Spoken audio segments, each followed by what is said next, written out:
अस्सलामु अलैकुम। अल्हम्दुलिल्लाहि नहमदुहु व नस्तईनुहु व नऊज़ु बिल्लाहि मिन शुरूरि अंफुसिना व मिन सय्यिआति अमालिना मन यहदिहिल्लाहु फला मुदिल्ल लहु व मन युद्लिल्हु फला हादिय लहु व अशहदु अन ला इलाहा इल्लल्लाहु वहदहु ला शरीक लहु व अशहदु अन्न मुहम्मदन अब्दुहु व रसूलुहु अम्मा बअद। கண்ணியத்திற்குரிய எல்லாம் வல்ல அல்லாஹ் ஜல்ல ஷானஹு தஆலாவின் நல்லடியார்களே, சென்ற வாரம் நமக்கிடையே ஒருவருக்கொருவர் பிரச்சனை வரும் பொழுது நம்ம திட்டக்கூடாது, திட்டுவதற்கு என்று சில ஒழுங்குகள் இருக்கிறது என்ற விவரங்களை பார்த்தோம். அதில் கூடுதலாக நம்ம அறிந்து கொள்ள வேண்டியது, நாம் கடைபிடிக்க வேண்டிய இன்னும் சில விவரங்கள் அதில் இருக்கின்றன. இப்ப சமீப காலமாக கடந்த 2 நாட்களாக 3 நாட்களாக கடுமையான புயல் எச்சரிக்கை விடப்பட்டு சில பகுதிகளிலே புயற்காற்று வீசி கடுமையான சேதத்தை ஏற்படுத்தி இருக்கிறது. இவர்கள் அச்சுறுத்துகிற அளவுக்கு சேதம் இல்லாவிட்டாலும் ஒரு அளவுக்கு சேதத்தை ஏற்படுத்தி இருக்கிறது. இந்த மாதிரி காற்றின் மூலமாக நமக்கு சேதம் ஏற்படும் பொழுது காற்றை திட்டுவது கூட மக்கள்கிட்ட ஒரு வழக்கமா இருக்கிறது. இந்த நாசமா போன காற்று வந்துருச்சு, இந்த காற்றினால் இப்படி ஒரு துன்பம் ஏற்பட்டு விட்டது என்று சொல்லி காற்றை திட்டுகிறார்கள். இந்த காற்றை திட்டலாமா? அதை பற்றி நபிகள் நாயகம் ஸல்லல்லாஹு அலைஹி வஸல்லம் எதுக்கு சொல்றாங்க? அவங்க காலத்தில் இந்த மாதிரி காற்று வீசும். காற்று வீசினால் என்ன? காற்றுல நன்மையும் இருக்கிறது, தீமையும் இருக்கிறது. இந்த காற்றின் மூலமாக சில மரஞ்செடிகள் சரிஞ்சு விழுகிறது, தீமையா தெரியலாம். ஆனால் அந்த காற்று வந்தால்தான், புயல் வந்தால்தான் ஒரு வருடத்திற்கு தேவையான மழை நமக்கு கிடைக்கும். அதன் மூலமாக நம்ம தொடர்ந்து நன்மையை பெற முடியும். சில சிரமங்களை சகித்துக் கொள்வதன் மூலமாக அதுல நன்மையும் இருக்கிறது. ஆனா உடனடியாக தீமை இருக்கிறது. நீண்ட காலமாக அதுல நன்மை இருக்கிறது. உடனடியாக ஏற்படக்கூடிய சேதங்கள் நம்ம பகுதிக்கு வந்துவிட்டது என்று சொன்னால் நமக்கு சில சேதம் ஏற்படும். அந்த காற்று வீசும்போது நம்ம எப்படி அதை ஃபேஸ் பண்ண வேண்டும் என்றால், நபிகள் நாயகம் ஸல்லல்லாஹு அலைஹி வஸல்லம் சொல்கிறார்கள், லா தசுப்புர் ரிஹ, காற்றை திட்டாதீர்கள். காற்று வீசினால், காற்றோ புயலோ அது வீசும் என்று சொன்னால் அதை நீங்க திட்டக்கூடாது. வேற என்ன செய்யணும்? நீங்கள் கடுமையான உங்களுக்கு பிடிக்கல, அவ்வளவு மோசமான காற்றை சுரட்டி அடிக்க, அப்படி நீங்கள் பார்த்தீர்களே ஆனால் ஃபைதா ராயித்தும் மா தக்ரஹூன, உங்களுக்கு பிடிக்காத ஒரு நிலையில் அந்த காற்றை நீங்கள் பார்த்தால், ஒரு தென்றல் காற்று என்றால் நமக்கு பிடிக்கும், வெப்ப காற்று என்றால் பிடிக்காது, வேகமான காற்று என்றால் பிடிக்காது. நமக்கு பிடிக்காத ஒரு காற்றை நீங்கள் பார்த்தீர்கள் என்று சொன்னால் நீங்கள் சொல்லுங்கள்.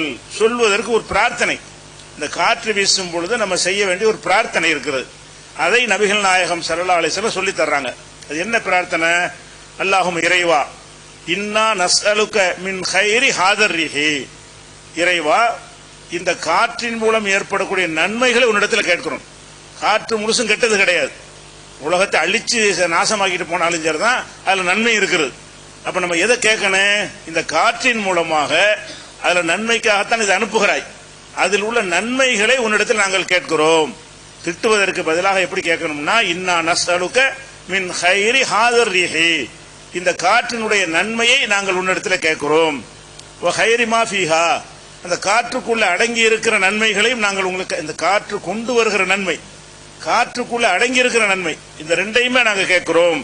வ கைரமா உமிரத் பிஹி, இந்த காற்று எதற்காக ஏவப்பட்டிருக்கிறதோ, எதுக்காக அல்லாஹ் உத்தரவிட்டு இந்த காற்றை அனுப்புகிறானோ அதில் உள்ள நன்மைகளையும் கேட்கிறோம்.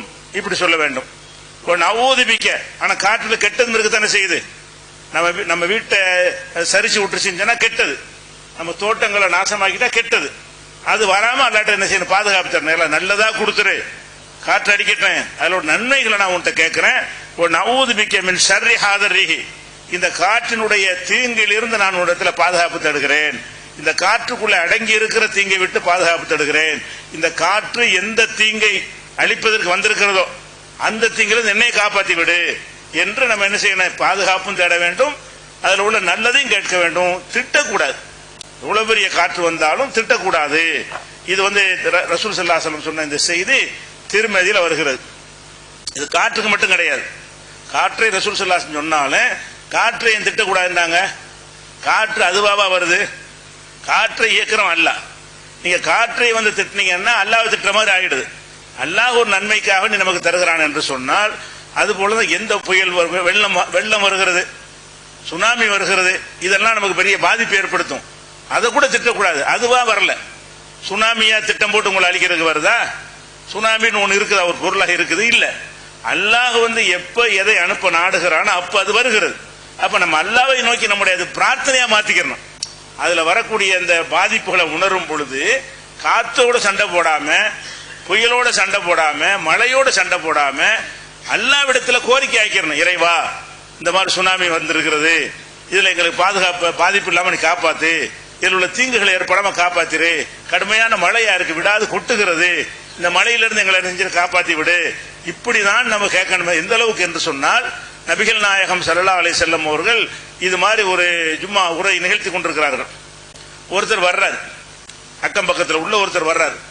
அல்லாஹ்வுடைய தூதரே, பல நாட்களாக மழை இல்லாத காரணத்தினால் பூமியெல்லாம் காஞ்சி போச்சு, கால்நடைகள் எல்லாம் தண்ணி இல்லாம செத்து செத்து, தண்ணி இல்ல, பயிர் பச்சைகள் இல்ல, செத்து செத்து விழுகிறது, நாங்கெல்லாம் கஷ்டப்படுகிறோம், நீங்க மழைக்காக வேண்டி துவா செய்யுங்க என்று ரசூல் ஸல்லல்லாஹு அலைஹி வஸல்லம் அவங்கள்ட்ட வந்து அவங்க மெம்பர்ல இருக்கும் பொழுது ஒரு முறை எடுக்கிறார்.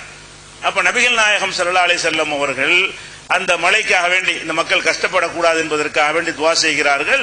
அவங்க அல்லாஹ்வுடைய தூதர் என்கிற முறையில் அவங்களுடைய துவாவை உடனே ஏற்றுக்கொண்டு அல்லாஹ் வந்து என்ன செய்யறான், அந்த மழையை இறக்குன்னு பயங்கரமான மழை இறக்கிறான். இறக்கின உடனே அடுத்த வாரம் வரைக்கும் மழை போயிட்டாங்க. அடுத்த வாரம் வரைக்கும், ஒரு வாரத்திற்கு மழை. மழையா இருந்தால் அதிகமான பேர் வந்து அவங்க வீட்டில் தொழுது கொள்ளலாம். மழை நேரங்களில் வந்து அப்படிதான் பாங்கு கூட சொல்லுவாங்க, சல்லு ஃபீ ரிஹாலிக்கும் அலா சல்லு ஃபி ரிஹால், மழையா இருப்பதால் நீங்கள் உங்கள் வீடுகளிலே தொழுது கொள்ளுங்கள் அறிவிச்சிருவாங்க. ஆனா வர்றவங்க வரலாம், அங்க இருக்கிறவங்க பக்கத்தில் இருக்கிறவங்க வந்துருவாங்க. அடுத்த ஜும்மாவில் இருக்கும் பொழுது ரசூல் ஸல்லல்லாஹு அலைஹி வஸல்லம் எந்திரிக்கிறாங்க. அதே ஆளு, அல்லாஹ்வுடைய தூதரே, இந்த மாதிரி எல்லாம் இடிஞ்சில செவர்லாம் இடிஞ்சு விழுகிறது, மழையில எல்லாம் சாவுறது, நீங்க மழையை நிறுத்துறதுக்கு துவா செய்யுங்க அப்படின்னு கேட்கும் பொழுது நபிகள் நாயகம் ஸல்லல்லாஹு அலைஹி வஸல்லம் அவர்கள், இறைவா மழையை நிறுத்தின்னு கேட்கல. என்ன கேட்கிறாங்க? அல்லாஹும்ம இறைவா ஹவாலைனா வல அலைனா, இது எங்களை சுற்றுப்புறங்களை கொண்டே கொடு, எங்களுக்கு வேணாம்னு சொல்லாம இந்த மழை தேவை உள்ள பகுதி உலகத்தில் எவ்வளவு இருக்கிறது, இதை வந்து அந்த பகுதியிலே கொடு, மலைகள் மீது போட்டு விடு, காடுகளில் கொண்ட இந்த மழையை பொழிய செய். மழை எப்போதுமே நன்மைதான். காடுகளில் பொழிந்தால் அது நிலத்தடி நீராக பாதுகாக்கப்பட்டு பிறகு நமக்கு யூஸ் ஆகும். மரஞ்செடிகள் வளர்ந்தால் நல்ல ஆக்சிஜன் கிடைக்கும், காற்று சுத்தமாகும். அதனால மழை கெட்டது கிடையாது. ஒரு ஏரியாவிலே அதிகமா வந்தா தான் கெட்டதே தவிர பொதுவாக மழை கெட்டதா? கெட்டது கிடையாது. அப்ப ரசூல் ஸல்லல்லாஹு அலைஹி வஸல்லம் நிறுத்த சொல்லி துவா செய்யும் போது கூட அதெல்லாம் செய்யக்கூடாது, நிறுத்த சொல்லி கேட்கக்கூடாது. இறைவா இதை வேற பகுதிகளுடைய கொடு, தேவையுள்ள பகுதிகள்லாம் இருக்கிறது, அந்த பகுதியில் கொடுத்து விட, இதை எங்களுக்கு கேடாக ஆக்கி விடாது, இது நன்மையாக ஆக்கு என்று சொல்லி நபிகள் நாயகம் ஸல்லல்லாஹு அலைஹி வஸல்லம் அவர்கள் பிரார்த்தனை செய்கிறார்கள். அப்ப மழைக்கு இதைத்தான் செய்ய வேண்டும். எந்த மாதிரியான கடுமையான கொட்டுகிற பனி, ஐஸ் கட்டியா உறைஞ்சு போய் விடுகிறது, அந்த மாதிரியான தாங்க முடியலையா, அதுல அல்ல ஒரு நன்மையை நாடி இருப்பான். அப்படி நன்மையை நாடாட்டா கூட அது என்ன ஒரு அறிவுள்ள ஒரு பொருளா பனி என்பது? இல்ல. அது சுயமா முடிவெடுக்கக்கூடியதா? இல்ல. அல்லாஹ் வந்து அதை ஏற்படுத்தி இருக்கிறான் அந்த கிளைமேட்டை. அப்ப அல்லாஹ்விடத்தில் நம்ம கேட்க வேண்டியதுன்னா, யா அல்லாஹ் இதன் மூலம் நீ ஏதாவது நன்மையை நாடி இருப்பாய், அந்த நன்மை எங்களுக்கு தந்துரு, இதன் மூலம் கெட்டதை நாடி இருப்பாய், அது எங்களுக்கு வராம பாதுகாத்துக்க. நீ நன்மையை நாடி இருக்கலாம், நன்மை நாடி இருந்தால் அந்த நன்மை மட்டும் எங்களுக்கு ஃபில்டர் பண்ணி கிடைக்க செய்யி, இதுல கெட்டது நாடி இருந்தால் அந்த கெட்டதை எங்களை அணுகாம பாதுகாத்துக்கொள். இப்படிதான் நம்முடைய பிரார்த்தனைகள் இருக்கணும். அப்ப மழை, வெள்ளம், புயல் போன்ற எத்தகைய இயற்கை சீற்றங்கள் வந்தாலும் நம்ம வந்து அதனோடு சண்டையிடக்கூடாது. அதை எதிரிமார் நினைத்து அதுவே பிளான் பண்ணி செஞ்சதாக நம்ம சொன்னால் அல்லாஹ்வுக்கு எந்த அதிகாரம் இல்லைங்கிற மாதிரி ஆயிரும். அல்லாஹ்வுடைய நம்பிக்கையில ஒரு மாற்று குறைந்து போய்விடும். இது ஒரு விஷயம்.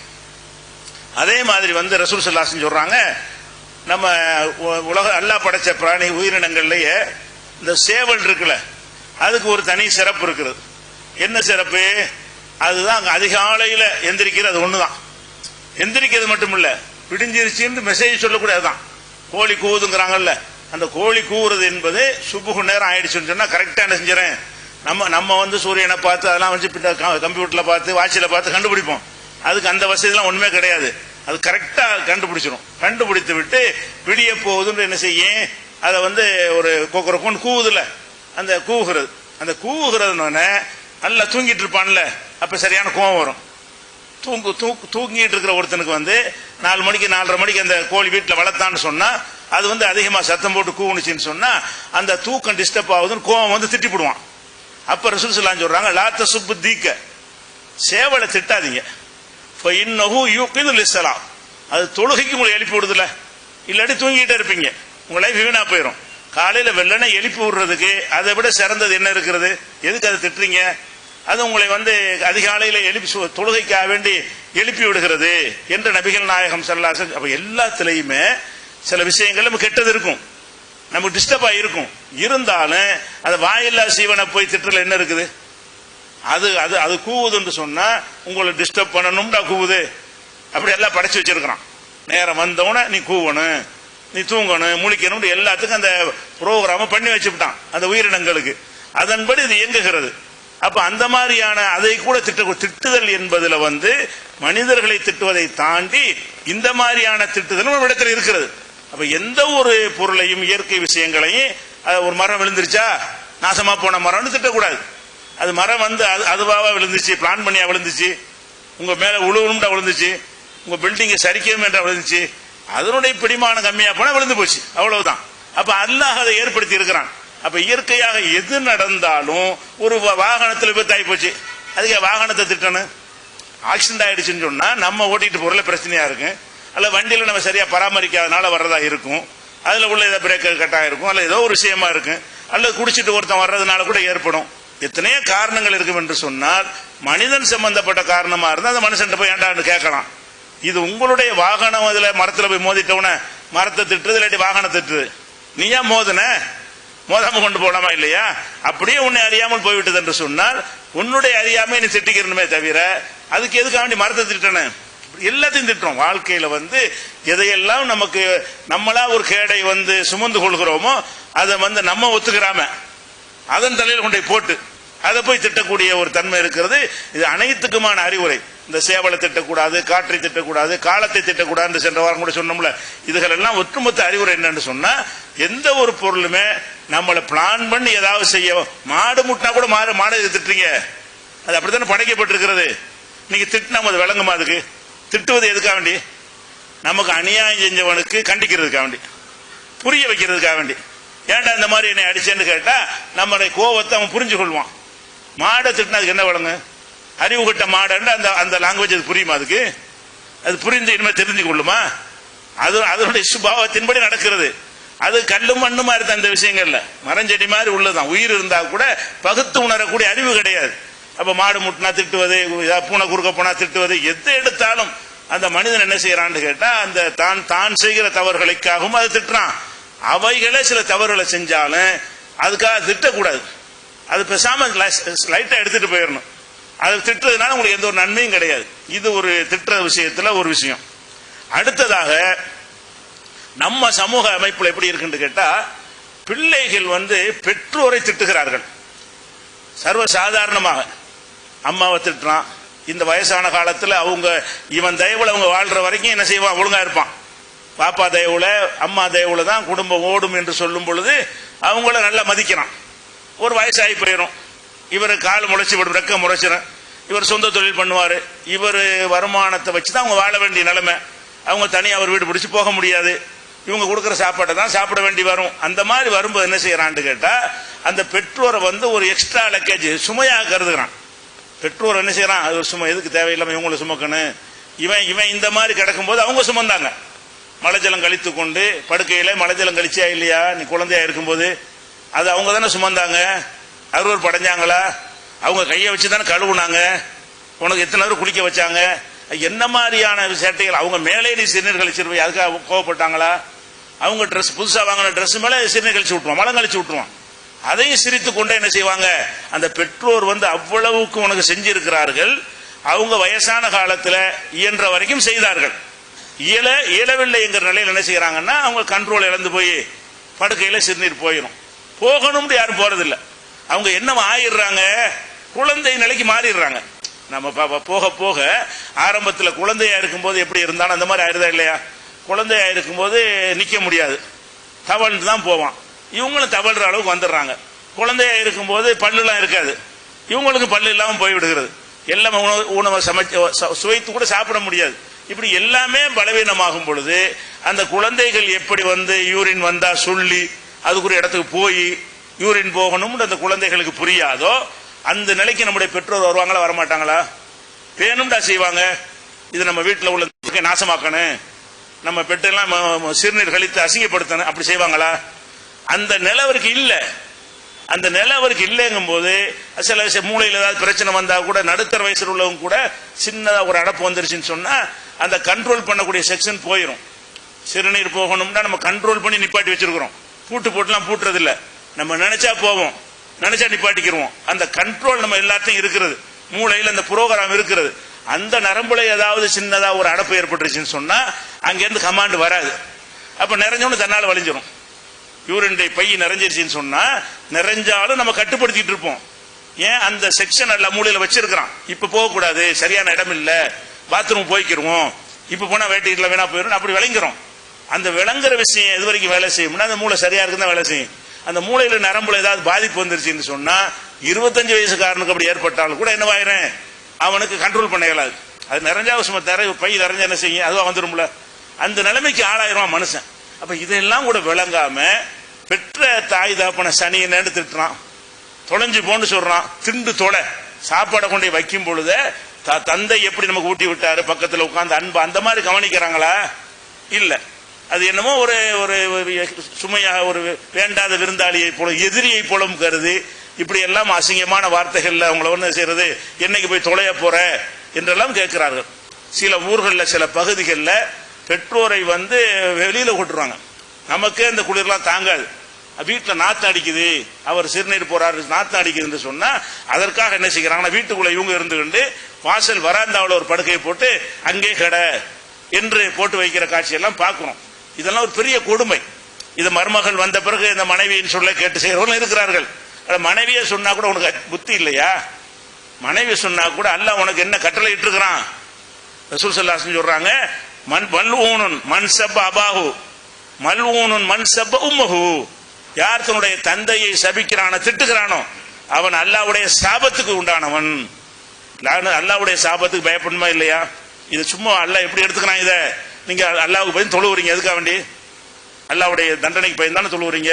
நோன்பு எதுக்கு வைக்கிறீங்க? அல்லாஹ்வுக்கு பயந்து வைக்கிறீங்க. அப்ப அல்லாஹ் இதையும் கேட்பானே, நீங்க இதெல்லாம் கணக்கு கரெக்டா இருக்கங்கிறீங்க, மார்க்கத்தை பேணுறீங்க, எதுக்கு தாடி வைக்கிறீங்க? அல்லாஹ்வுடைய ரசூல் சொன்னாங்கன்னு தானே வைக்கிறீங்க. அப்ப உங்களுக்கு சாபம் வரும்னு ஒரு விஷயம் சொல்லப்பட்டிருக்கு, இதுக்கு பயப்பட மாட்டேங்கிறீங்களே. சர்வ சாதாரண பெற்றோரை அலட்சியப்படுத்துறீங்களே. அல்லாஹ்வுடைய தூதர் என்ன வார்த்தையை போடுறாங்க? லானத்துங்கிறாங்க. லானத்துனா கடுமையான ஒரு சொல்லுக்கு உள்ளது. ஷிர்க் வைக்கிறவர்கள் பெரிய அநியாயக்காரர்களுக்கு அது பயன்படுத்தப்படும். யூதர்களை எல்லாம் லானத்து செய்வானாக. இத்தகது குபூர் அம்பியாக மசாஜித், நபிமாருடைய கபரை எல்லாம் மஸ்ஜித் ஆக்கிட்டாங்க, அதனால லானத்து உண்டாகட்டும்ங்கிறாங்க. அதை சொல்றாங்க. இதுக்கு எதுக்கு? இந்த ஷிர்கான விஷயத்திற்கும் லானத்து என்கிறார்கள். இந்த உங்க பெற்றோரை நீங்கள் சபித்தீர்கள் என்று சொன்னால் அவர்களுக்கு என்ன சொல்றாங்க? மல்ஊனுன், அவன் லானத்துள்ள இப்லீஸ் தான் லானத்துல்லாஹிம்போம். இப்லீஸ் லானத்துல்லா, அல்லாஹ்வுடைய லானத்து அவனுக்கு உண்டாகட்டுமாக இப்லீஸ் கணக்குல வச்சு ரசூலுல்லாஹ் சொல்றாங்க. அப்ப பெற்றோர்கள் விஷயத்துல ரொம்ப ரொம்ப ரொம்ப என்ன செய்யணும்? நம்ம சகிக்கணும். அவங்க சகிச்சாங்க. அவங்க நாம சிறுபிள்ளையா இருக்கும்போது என்ன செஞ்சாங்க? அவ்வளவையும் சகித்து கொண்டார்கள். அப்ப நம்முடைய இப்படி செஞ்சாதான் நாளைக்கு நீ இதே நாளைக்கு வருவ. அப்ப ஓம்புள்ள உடனே பார்ப்பான். நீ இந்த மாதிரி செய்யக்கூடிய நீ பெற்றோரை திட்டுவதையெல்லாம் சின்ன பிள்ளையா இருக்கக்கூடிய உங்க பிள்ளைகள் மனசுல அதெல்லாம் பதியும். அப்படி ஆழமா பதிஞ்சிருவோம். அப்பா இப்படிதான் நடத்தணும், வயசான காலத்துல இப்படித்தான் நம்ம வாப்பா நடத்தினாரு அப்படின்னு மனசுல பதிஞ்சுன்னு வைங்க. இதுக்கு மேல டபுள் அவன் செய்வான். நாம முதியோர் ஆன பிறகு நம்ம பிள்ளை நம்மளை கவனிக்கமா இருந்தால் நம்ம பெற்றோரை கவனிக்கணுமா இல்லையா? அவ்வளவு சகித்தாகணும். அல்லாஹ் இது புகாரில் 1900 இது அகமதுல இருக்கக்கூடிய ஒரு ஹதீஸ். அதே மாதிரி இது சம்பந்தமா அல்லாஹ் கூட குர்ஆன்ல கூட தெளிவான கட்டளை சொல்றான். எப்படி சொல்றான்? வகலா ரப்புக, உமது இறைவன் முடிவு செய்து விட்டான், கட்டளை இட்டு விட்டான். அல்லாஹ் தஅபுது இல்லா இய்யாஹு, அவனை தவிர யாரையும் வணங்கக்கூடாது என்று கட்டளை எடுக்கிறான். வபில் வாலிதைன் இஹ்சானா, பெற்றோரை நல்லபடியாக நடத்தும்படி கட்டளை. ரெண்டு விஷயத்தை சேர்க்கிறான் பாருங்க. அல்லாஹ்வை தவிர யாரையும் வணங்கக்கூடாது என்று ஒரு கட்டளை. அதுக்கு அடுத்ததாக அல்லாஹ் எதை சேர்க்கிறான்னு கேட்டா வபில் வாலிதைன் இஹ்சானா, பெற்றோர்களை நல்ல முறையில் கவனித்துக் கொள் என்று உமது இறைவன் உமக்கு கட்டளை இடுகிறான். இம்மா எவ்வளவுகன்ன இந்த கிபர அஹதுஹுமா உக்கிலாகுமா, உன்னுடைய பெற்றோர்கள்ல 2 பேரோ அல்லது ஒருத்தரோ, தாயோ தந்தையோ தாயும் தந்தையுமோ, அவர்கள் உன்னிடத்தில் இருக்கும் போது முதிர் வயதை அடைந்து விட்டால், இம்மா எவ்வளவுகன்ன இந்த கல் கிபர அகதுகுமா கிலாகுமா, 2 பேரோ 2ல ஒரு ஆளோ உன்கிட்ட இருக்கும் பொழுது வயசாகி விட்டார்கள் என்று சொன்னால், கிளப்பருவத்தை முதுமை பருவத்தை அடைந்து விட்டார்கள் என்று சொன்னால், ஃபலா தகுல்லஹுமா உஃபின், சீ என்று சொல்லாது. உப்புனா சீங்கிறது. சீங்கிறவங்களை பிடிக்காத ஒரு பொருளை பார்த்தா சீம்பம்ல, ஒரு மலத்தை பார்த்தா சீன்னு சொல்லுவோம்ல, ஒரு எச்சையை பார்த்தா சீன்னு சொல்லுவோம்ல, அந்த மாதிரியான வார்த்தையை பெற்றோருக்கு சொல்றாங்க. அல்லாஹ் என்ன செய்யறான்னா, அடிக்காத உதைக்காதன்னு பெரிய கட்டளை போடல, இது சின்ன விஷயம், சீண்டு கூட சொல்லாத. வலா தகுல்லஹுமா உஃபின், சீ என்று சொல்லிவிடாத. வலா தன்ஹர்ஹுமா, அவங்கள வெறுத்துறாத. எவ்வளவுதான் இந்த செயல் வெறுக்கத்தக்கதா இருந்தாலும் அவங்க யாரு? உன்னுடைய தந்தை, உன்னுடைய தாய். நீ உருவாவது அவருடைய ரத்தத்தில் தான் உருவாகி இருக்கிறாய். அவர்தான் விதை, அவர்தான் பேசு. அப்புறம் உன்னை வளர்த்து ஆளாக்குனது அவரு. அப்ப எல்லாமே நீ அவராக இருக்கும்போது, அவருடைய ஒரு அங்கமாக நீ இருக்கக்கூடிய நேரத்தில் எப்படி வெறுக்கிறது? வலா தன்ஹர்ஹுமா, அவர்களை வெறுத்து விடாத. வகுல்லஹுமா கவுலன் கரீமா, மரியாதையான பேச்சை அவங்கள்ட்ட பேசுங்கிறான். எவ்வளவு அழகா கட்டளை போடுறான் குர்ஆன்ல. தனக்கு அடுத்த நிலையில தாய் தந்தையரை நிப்பாட்டி அவங்கள சீ சொல்லாத, அவங்கள கண்ணியமா நடத்தி, அருவருக்கத்தக்க பேச்சு பேசுறாத, வெறுத்து விடாத என்று சொல்லி 17வது சூறாவுல 23வது வசனத்தில் சொல்லி காட்டுகிறான். அப்ப அந்த பெற்றோரை திட்டுகிற பழக்கம் நிறைய பேர் இருக்கிறது. அதிகமான முஸ்லிம் குடும்பங்கள்லாம் இருக்கிறது. பெற்றோர் மரியாதை எல்லாம் அவர் இயல்பா இயங்குற வரைக்கும் தான். இயல்பா இயங்காம படுக்கையில் விழுந்தாருன்னு வைங்க, அவருடைய மரியாதை அவ்வளவுதான். அப்ப எவ்வளவு பெரிய மன நொந்து போவார் அவரு. உங்களை வளர்த்து ஆளாக்குனவருடைய உள்ள எவ்வளவு பெரிய அவருடைய துவா பத்துவாக்கள் கிடைத்தால் என்னவாயிரும்?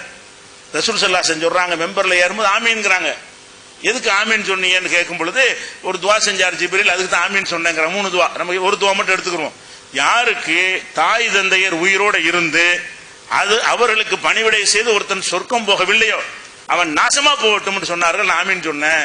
அப்ப தாய் தந்தையர் உங்களுக்கு இருக்கிறது, நீங்க சொர்க்கத்துக்கு போறதுக்கு அல்லாஹ் கொடுக்குற வழி. தாய் தந்தையர் வயசான காலத்தில் மட்டும் இருந்தாங்கன்னு வைங்க, எவ்வளவு அமல்கள் செய்யறோம். இந்த பாக்கியம் நமக்கு எத்தனை பேர் கிடைக்கவில்லை. சின்ன வயசுல தகப்பனை இழந்து விடுகிறார்கள். அல்லாஹ் நமக்கு அந்த சான்ஸை தந்திருக்கிறான்.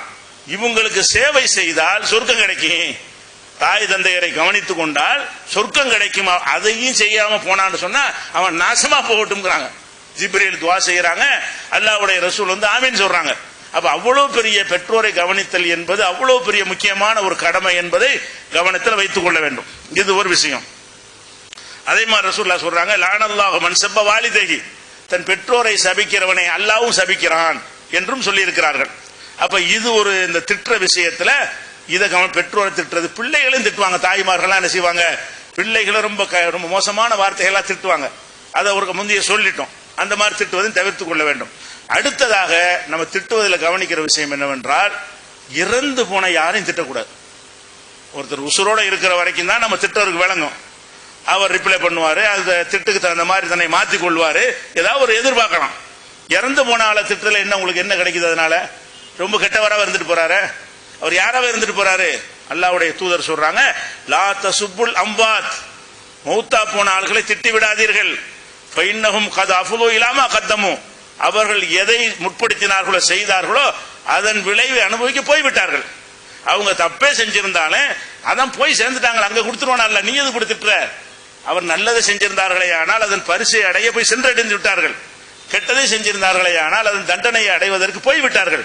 பிறகு எதுக்காக திட்டுறீங்க என்று சொல்லி நபிகள் நாயகம் புகாரில் 1393வது ஹதீஸில் இது இருக்கிறது. லா தசுப்புல் அம்வாத், இறந்து போன யாரையும் திட்டவே கூடாது. மூத்தா போயிட்டாங்கன்னு சொன்னா பெரிய வங்காபிரா இருந்தா கூட சரிதான், அவர்களை திட்டுவதற்கு நமக்கு அனுமதியே கிடையாது. ஆனா யாரை திட்டலாம் இருக்கிறது? திட்டலாம்னா குறை சொல்வது, விமர்சிக்கிறது. யாரை திட்டலாம் என்று சொன்னால், யாருடைய ஒரு அநீதியினால் நமக்கு பாதிப்பு ஏற்படும். அபூஜஹலை திட்டலாம், ஃபிரௌனை திட்டுகிறோம். அவர்கள்லாம் யாருன்னு கேட்டா ஒட்டுமொத்தமா நம்ம அழிப்பதற்காக வேண்டிய பிளான் பண்ணியவர்கள், எதிரி என்று டிக்ளேர் பண்ணக்கூடியவர்களா இருந்தார்களே. ஆனால் இப்லீஸ் லஅனத்துல்லாஹி அலைஹி சொல்றமா இல்லையா? அந்த மாதிரியான வங்காவிர் கட்டும் எதிரிகளா இருந்து முஸ்லிம் அல்லாம இருந்தா மட்டும் திட்டக்கூடாது. அதுல உங்களை அழிக்கிறது தான் அந்த லட்சியம் என்று இருந்து ஒருத்தன் தொலைஞ்சிட்டான்னு சொன்னா நாசமா போகட்டும், தொலையட்டும் என்று அவர்களுக்கு நீங்கள் சொல்லலாம். ஏன்னா அப்படி நபிகள் நாயகம் ஸல்லல்லாஹு அலைஹி வஸல்லம் என்ன செய்யறாங்க, இப்லீஸ் மத்தெல்லாம் திட்டி காட்டியிருக்கிறாங்க. அதே மாதிரி ஃபிரௌனை திட்டி இருக்கிறாங்க. ஃபிரௌன் இந்த மாதிரி அபூஜஹல் மாதிரி ஆட்கள்லாம் யாரு? அவர்கள் தவறான கொள்கையில இருந்து தன்னளவில் வைத்துக் கொள்ளவில்லை. மக்களை கொன்றாங்க, ஆம்பளை பிள்ளை எல்லாம் கொன்று விட்டு பொம்பளை பிள்ளை எல்லாம் விட்டு வச்சாங்க, சொத்துக்கள் எல்லாம் சூறையாடிக்கிட்டாங்க, ஊரை விட்டு விரட்டி அடிச்சாங்க. அந்த மாதிரி எல்லாம் கொடுமைக்கு ஆளாகும் பொழுது அந்த கொடுமை இழைத்தவர்கள் மரியாதைக்குரியவர்கள் ஆயிடக்கூடாது என்பதற்காக வேண்டி அவங்களை விமர்சனம் செஞ்சா தான் நாளைக்கு ஒருத்தர் செய்ய மாட்டான். அது ஒண்ணுக்கு தான் அனுமதி இருக்கே தவிர மற்ற யாரையும் திட்டிடக்கூடாது. குறிப்பாக சஹாபாக்கள் அவங்க இறந்துட்டாங்க. அவங்க வரலாறுல நிறைய படிச்சு பார்த்தோம்னா அவங்களுக்குள்ள யுத்தம் செஞ்சிருக்கிறாங்க. நிறைய இவங்க அவங்கள விட்ட அவங்க இவங்கள விட்ட அந்த மாதிரி பல சம்பவங்கள் நடந்திருக்கு. அதெல்லாம் வேதனை தரும். ஆனா திட்டிடக்கூடாது. அவங்க தவறு செஞ்சாலும் அல்லாவுக்கு அவங்களுக்குமானது. அலி செஞ்சது சரியா, ஆயிஷா செஞ்சது சரியா, மாவியா செஞ்சது சரியான்னுட்டு அதுல போய் நுழைந்து கொண்டு இவர் சார்பா அவரை திட்டுறது, அவர் சார்பா இவர் திட்டுறதுங்கிற டாபிக் எல்லாம் விட்டு விட்டு அது நம்ம வாழாத காலத்தில் நடந்தது, நமக்கே தெரியாது. அவங்க உள்ளத்துல எதற்கு செஞ்சாங்க என்பது நமக்கு தெரியாது. அதெல்லாம் பார்த்துக்கிறோம் என்று சொல்லி என்ன செய்யணும், அந்த மாதிரியான விஷயங்களை தவிர்த்து கொள்ள வேண்டும். இது திட்டுவது குறித்து நம்ம அறிந்து கொள்ள வேண்டிய முக்கியமான சில விஷயங்கள். மீதி விஷயங்கள் இன்ஷா அல்லாஹ் அடுத்த வாரமாகும்.